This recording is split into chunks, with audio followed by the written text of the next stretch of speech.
Okay, makita ra ang slide? Fiddler? Yes, sir. Okay. Yes, sir. So let's proceed. Our discussion or our subject for the second semester will be business enterprise simulation. Basically, Fiddler, kani siya na subject is both business simulation and immersion.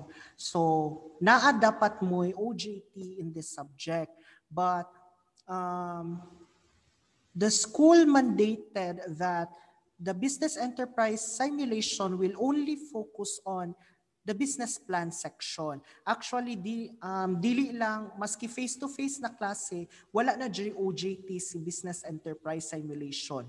Nag-focus na dyan siya sa business plan. Now,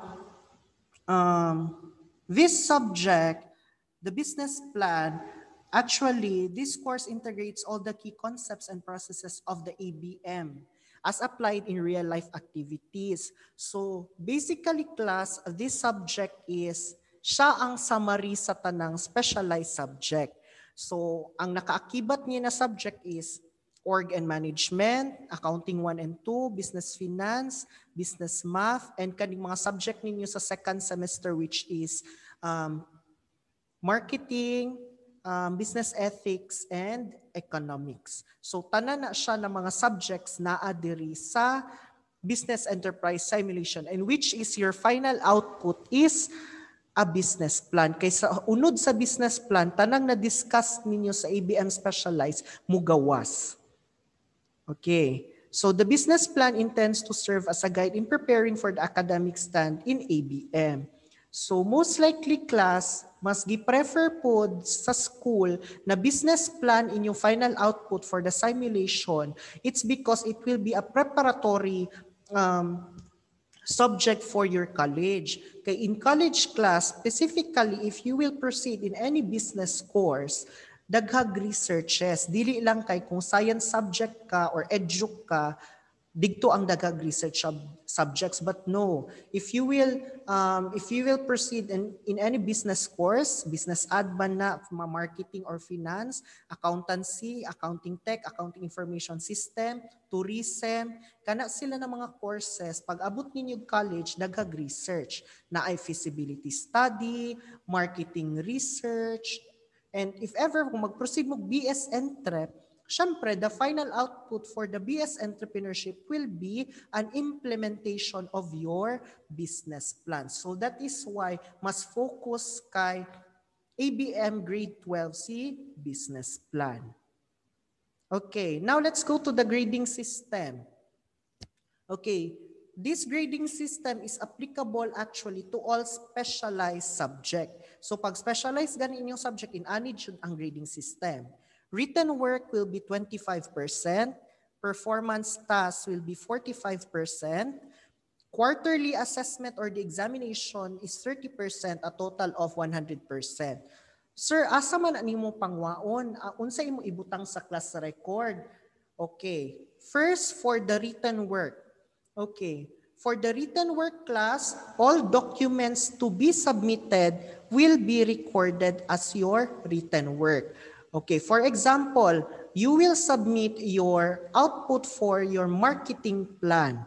Okay, the output or the document will be sent through Google Classroom, and it will be a Microsoft Word file. So that file will be recorded as your written works. And also, I will have slight essays or analyzation in terms of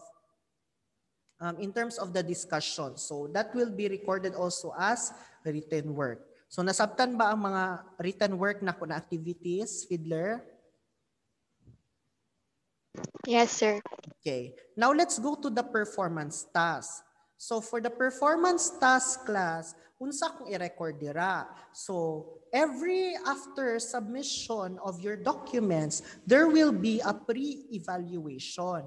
So I will evaluate you on how you know those outputs na inyong gisubmit. Dili pa ni siya mao ang defensa, evaluation pa ni siya. So I'll ask per group and individually. So those pre-evaluation will be recorded as performance task. So for example, next week will be your title defense. So the title defense will be recorded as your performance task. Nasabtan ba si PT class? Fiddler? Yes, sir. Okay. Now let's go for the quarterly assessment or the examination. So in second semester, there is also napoy duha ka exam. It will be the third and fourth quarter exam. So for the third quarter exam class, there will be no written exam. It will be a pre-defense exam. So unsa ang unod sa pre-defense exam, sir?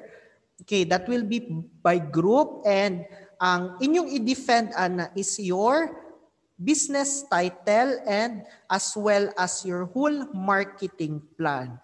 So that is why class nagsugod dayon ko og klase. It's because para pag before mag Christmas break madiscuss na nako tanang marketing plan. Kay medyo si marketing plan manggod ang pinaka body sa inyong business plan. Siya pud ang pinakaunod. And para pagbalik ninyo January dili na mo mag-cramming. At least pag abot og January submission na lang.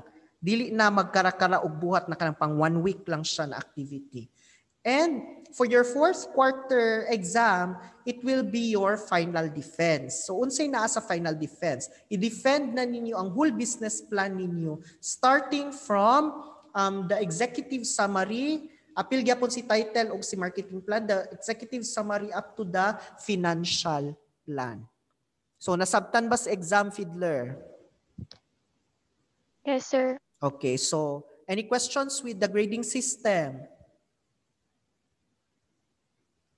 Fiddler, any questions? None, sir. Okay, let's proceed.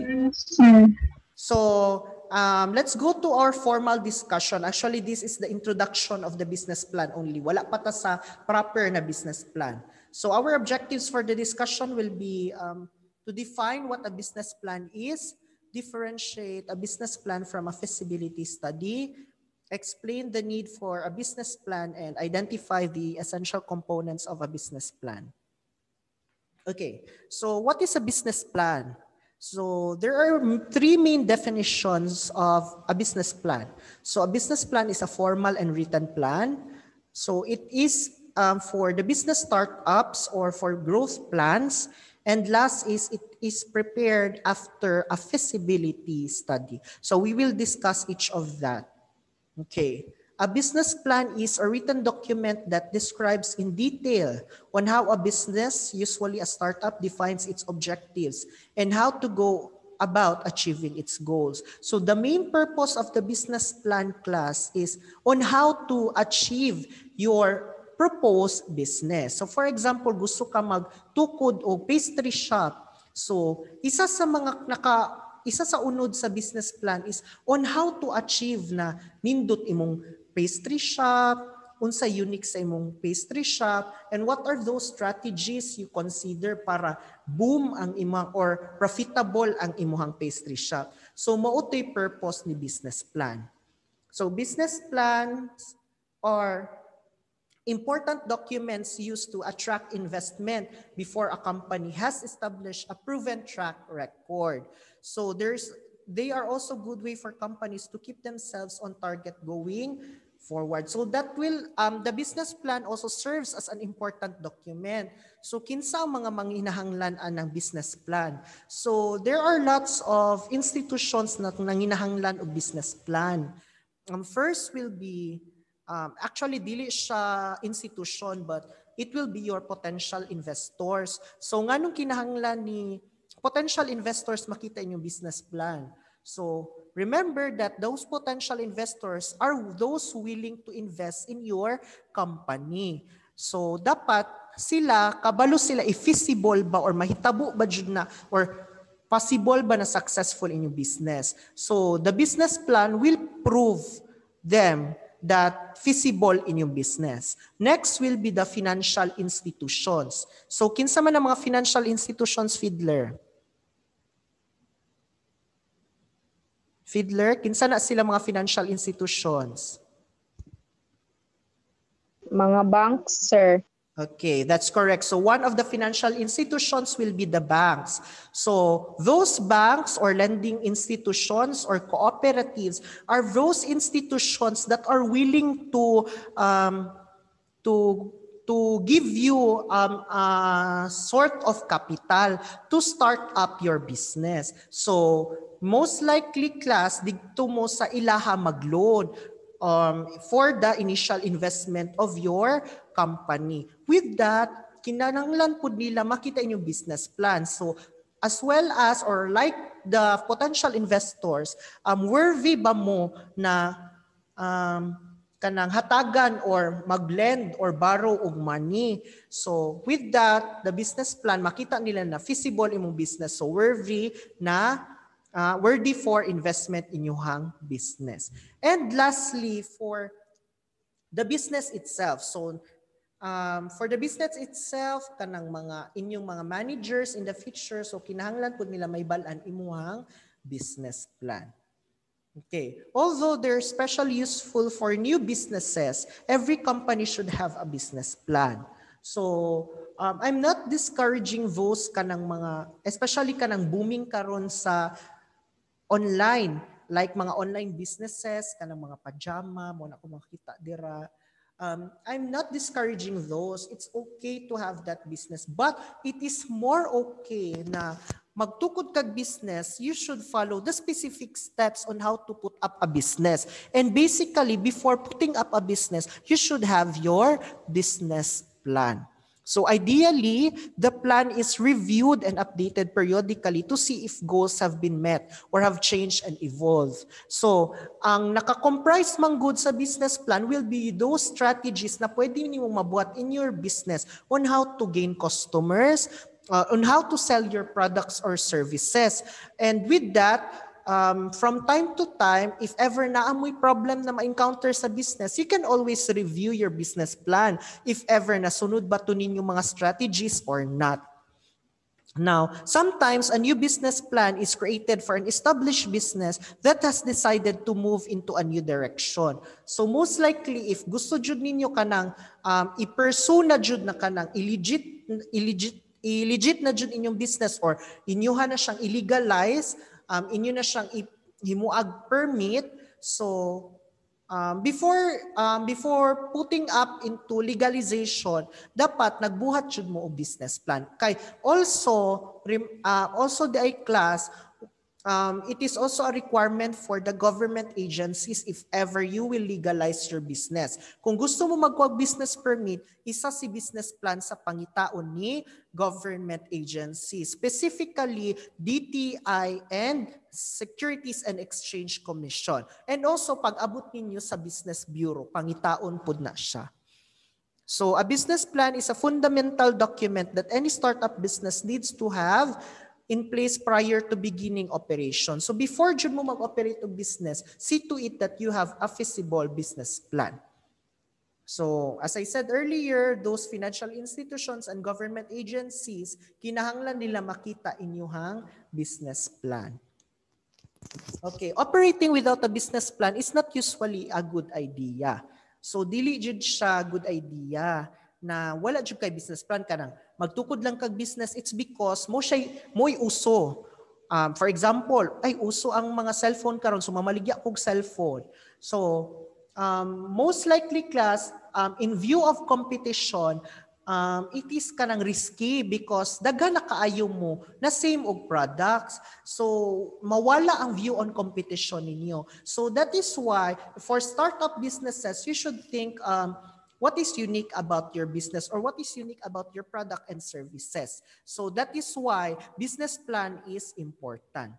So a good business plan should outline all the projected costs and possible pitfalls of each decision a company makes. So sa business plan, not only the strategies are involved or ang naa sa sulod sa inyong business plan, but also those projected costs. So what is your expected or what is your projected income with your products and services, and those expenses na ma-encounter nimo upon putting up your business. So considering na magpatukod pa kag business, considering na magpalit pa kag mga raw materials para mabuhat imong products and service. So didto na siya makita sa inyong business plan, specifically in your financial plan.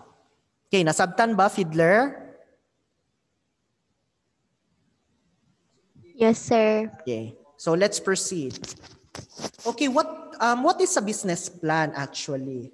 So there is no definite definition of a business plan, but you should follow some of the steps in order to achieve a good business plan.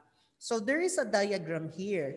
So mapansin ninyo class, mura siya hagdanan. Edi siya murag hagdanan. Hagdanan jud siya, but going upstairs. Now, from the starting, where am I now? How do I get there?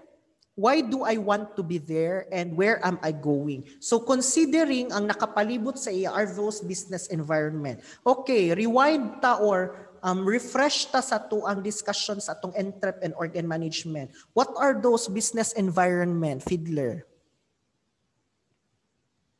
Okay, Miss Morsha, what are those business environment?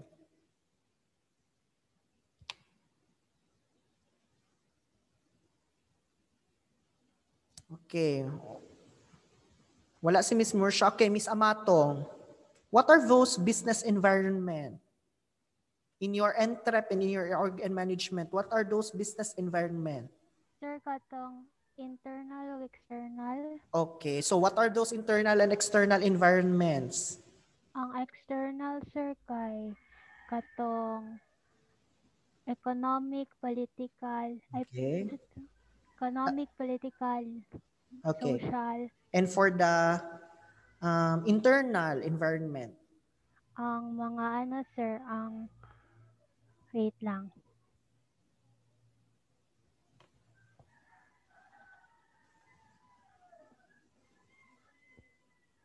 Ay ganang mga employees, sir, or management. Okay, so that's correct. Thank you, Miss Amatong. Okay, for the business environment, that's correct. The following concerns with regards to the business environment are those internal and external business environment. So who are those? So for the internal environment, those are the people or the concerns regarding inside the company. So those are the employees, the management itself, or the potential investors or the investors itself of the company. And those for the external business environment, those are the factors affecting the businesses outside the environment. So basically those who are in the PESEL analysis. So familiar mo ang PESEL analysis class? Fiddler? Okay, those PESEL analysis, so the political factors, economic factors, technological factors, legal factors, environmental factors, and sociocultural factors. So those are the factors you need to consider in terms of putting up a business or in making a business plan. Now, okay. O sige, mag-start ta sa ato ang stairs. So asa ta magsugod sa pagbuhat og business plan? Where am I now? So starting up a business plan, you should think of what really the need of the community. Specifically now na ay pandemic, na atas in ani na situation, what is really the need of the community? Sige daw, Fiddler. Okay, let's have Miss Valar. What is really the need of the community in terms of the products and services? Miss Valar.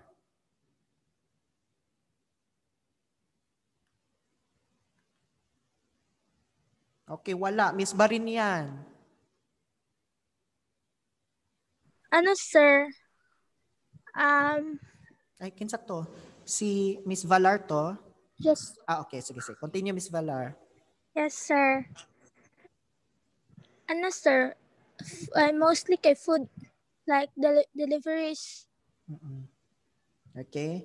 So thank you, Miss Valar. So actually, that is really the main or the essential need of the community right now. Thank you, Miss Valar.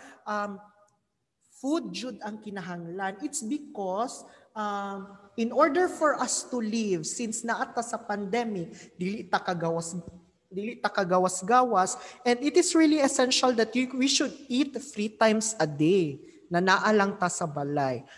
Especially now na lisod mo palit sa mga grocery stores, lisod makagawas, lisod mo palit or mo grocery or lisod mamalengke. So basically, one of the need karon is food. And so other medical supplies such as face shield, face mask, alcohol, and etc. So that is really the need of the community right now in terms of the pandemic. So mo ni siya ang isa sa inyong i-consider in putting up your business or starting up your business. Where are we now? What are the needs and demands of the people? What is the trend or trends right now? What are the possible products or services that will be applicable to the consumers? So, as an entrepreneur or a business owner, you should always think first of your customers or what is really the need and want of your customers, not only for the benefit of yourself. So, nasabtan ba siya, Fiddler? Fiddler? Yes, sir. Okay. Now, let's proceed to the next one. So, how do I get there? So, na-identify na nato ang need sa community. Now, what will we do next? Now, the question is, after you identify the need, now, how you will start up your business? Unsaon yung pagtukod og business? So, diri mo gawa si business plan. Now, you will implement your own business plan. So, before putting up a business, should make or provide a business plan. So, the components of the business plan will help you identify the following data needed in putting up your business you want to put up. And what are the preparations needed also to start up your business will be also included in your business plan. Now, na-identify na nato ang need. Magbuhat na tao business plan. Now, why do I want to be there? Or ngano ka nagtukod jud og business? Now, the first question that will come to your mind is, why do I want to put up a business? So now in this part, this is the basis on what your mission, vision, core values, and goals in putting up a business. Now, I will not specify more the discussion about the vision, mission, core, and goals. Since junior high pa na ninyo na-discuss, so you can already identify what is vision, mission, core values, and goals. But basically, in summarization of this class is, the basic question for this is, what is your business wants to achieve? Or for you as an entrepreneur or a business person, what is your desire or goal? Ngano ka nagtukod og business? So nasabtan ba si why do I want to be there? Yes, sir. Okay. Now, let's go to the last part, sa pinakataas na part sa stairs. So, where am I going? Na-identify na nato ang need. Magbuhat na tag-business plan. Kabalo na taon sa atong gusto i-achieve. Now, where am I going? Now, this part is on how to expand your business. So, basically, class, if you're a business owner or an entrepreneur, you should think beyond the box. Not only na, ay, small business lang ko, hantod sa hangtod. Nag 25 years ka, small business, yapon ka, no. As a business owner or a businessman or as an entrepreneur, you should think that your business will not be able to provide not only for your community but also for everybody. So you should think that you can expand your business, or you will provide products and services not only for your locality or your community, but it will be available for everybody. So you will expand. Pwede ba ka mag-branch out, or pwede ka magtukod og another line of business. So, pwede po nimo siya available internationally through deliveries. Muna karon sa mga online shopping, specifically sa Shopee, Lazada, your business is not only available locally, but pwede siya internationally through delivery. Okay. Nasabtan ba si where am I going? Fiddler?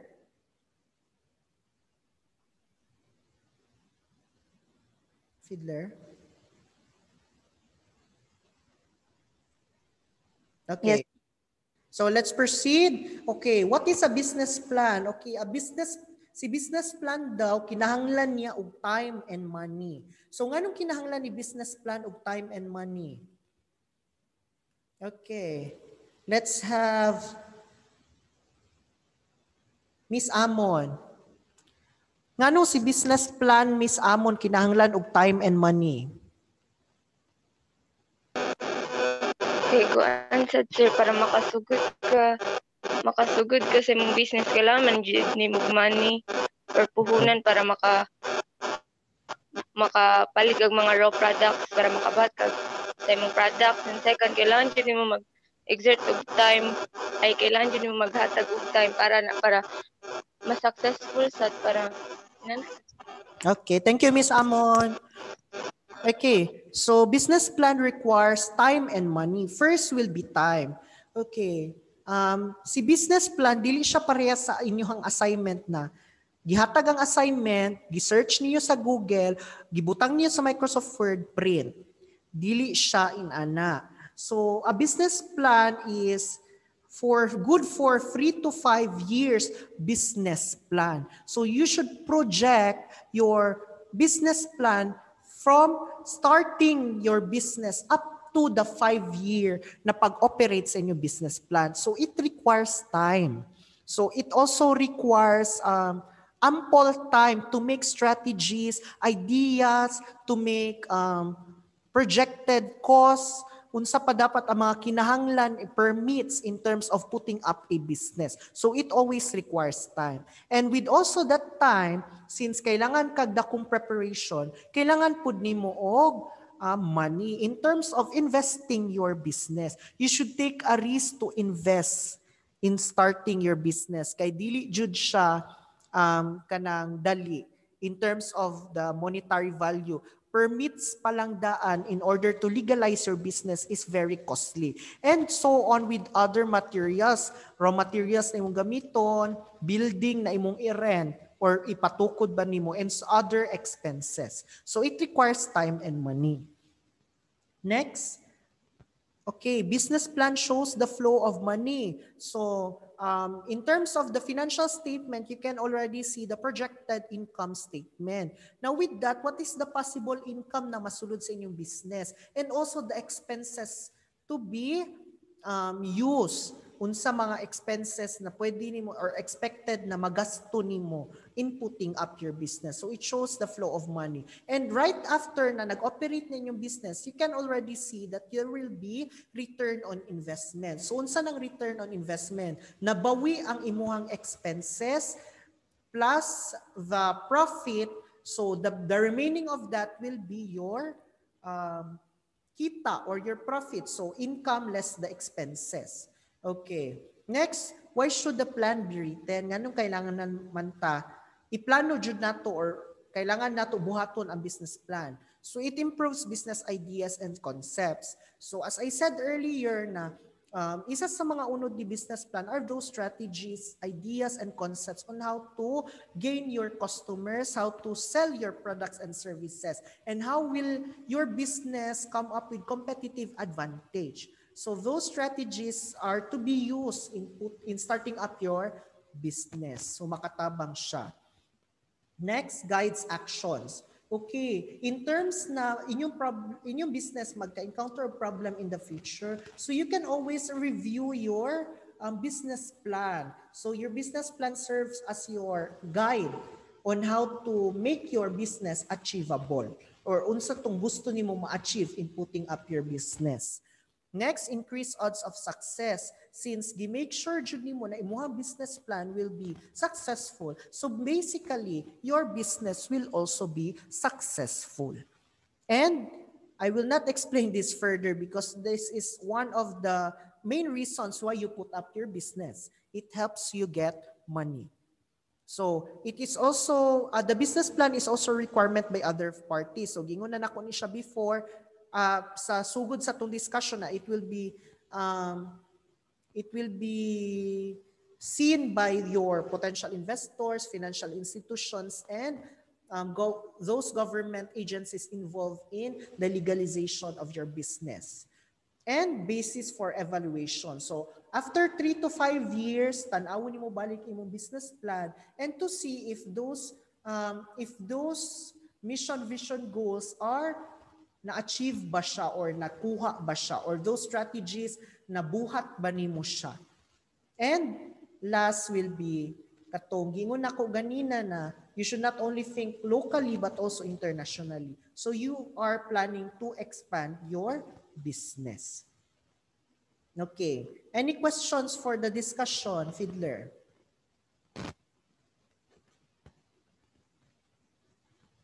Fiddler, any questions?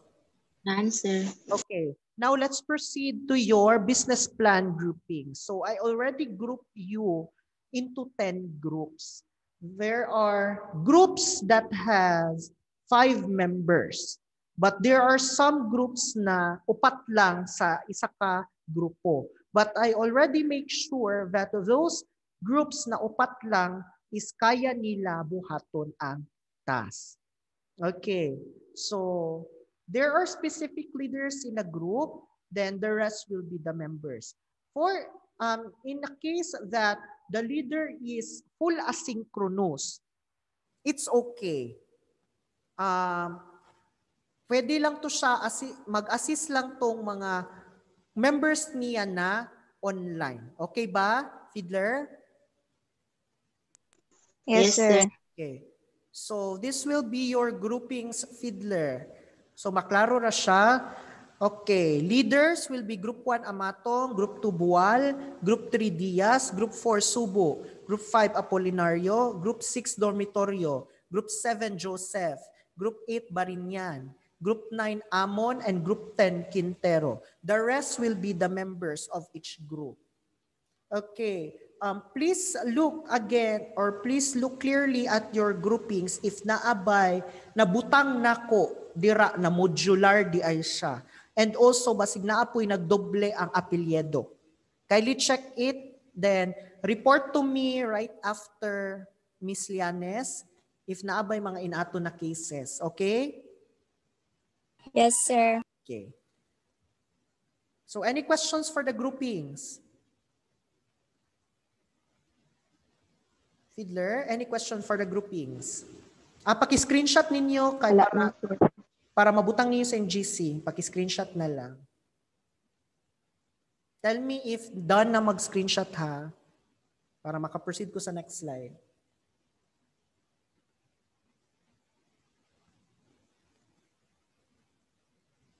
Okay, done naman siguro screenshot. So proceed na ko sa next ha. Okay, since naa na mo'y grupo, since you will have your partnership business plan, what will be your proposed business name? So this will be your task for next meeting, Wednesday. Okay, your proposed name, business name, or your proposed business should be applicable to the current pandemic. Okay, so remember, tanan tong na-discuss na to karon i-apply ninyo sa pagbuhat or pag-prepare sa inyong business name. We will have our title defense next meeting.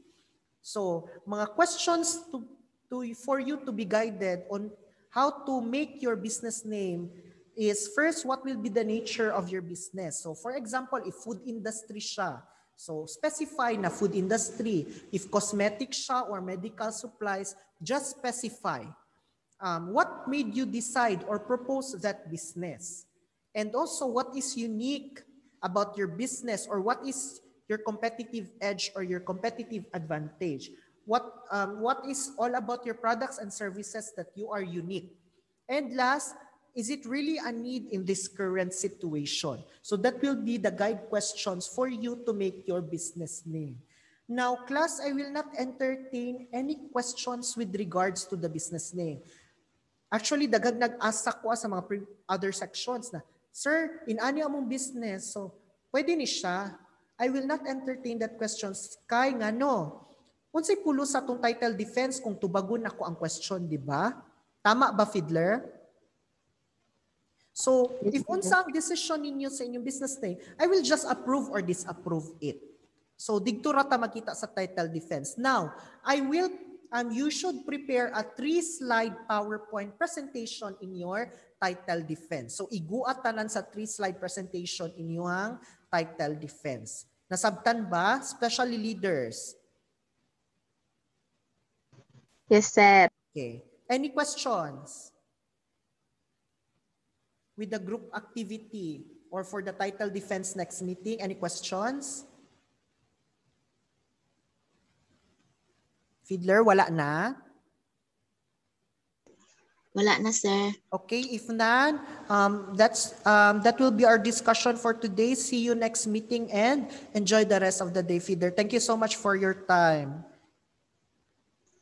Thank you, sir. Bye, Thank you, sir. Thank you po. Sir, thank you. Thank you, sir. Bye, sir. Bye.